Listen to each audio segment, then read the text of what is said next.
You may well have made one of these paper snappers, and they go like this. They make a bit of a pop. Not very much of a pop because it's rather flimsy paper. You can do much better if you use a bit of cardboard, and here's how you go. First of all, you need a square of paper, so take an ordinary piece of writing paper, and it's usually shaped like a rectangle. Take the short end and fold it accurately over to one of the long sides. And if you do that carefully, give yourself a bit more room here, point, fold it in half, edge to edge, and crease it, and then cut off the remainder down here. That should leave you with a very nicely formed square. And that's the snappy part, or half of it will be the snappy part of your paper and cardboard snapper. There we are, a square of paper. Now you need some cardboard, and you can use old cereal packets. I've used a cardboard folder here.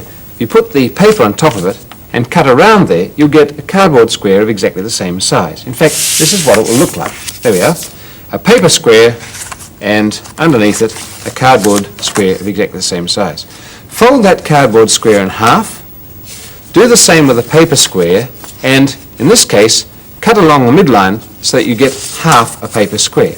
And so those are the ingredients you'll have: a cardboard square folded down the middle, point to point, and half a paper square. And you fold that in half too.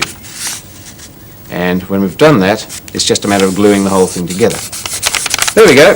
The half square of paper is creased down the middle as well. Now if I open those out, you'll find that there are 2 points which have a crease running through the middle. One on the square, one on the half square. And that's the way we have to assemble it. Gluing that edge to that and that edge to that. In fact, I like to use sticky tape because the forces generated in this are absolutely tremendous. And if you're not using strong stuff like sticky tape, it'll rip the whole shebang apart. Well, here we go. Get it accurately placed and zonk. There goes the sticky tape.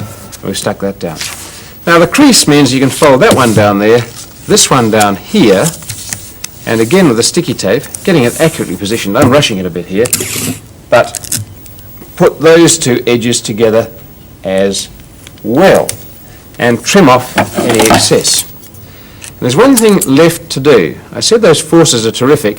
They'll actually rip the thing apart if you're not careful. So when you've trimmed off the sticky that would otherwise get in the way, open it all out and fold that green part in. You see there it's just going to sit like a pocket, and run a last bit of sticky on the free edge of the paper. There we go, and that'll stop it tearing. And that's the paper and cardboard snapper. Make sure it's not stuck to itself. Fold the green paper in, and you'll notice that when you use it with the opening down, and that paper will fill up with air like a parachute, and that's the snapping. For the first few tries until you get it broken in, hold it right at the point. Here we go.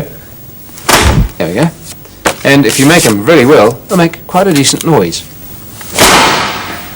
Curiosity.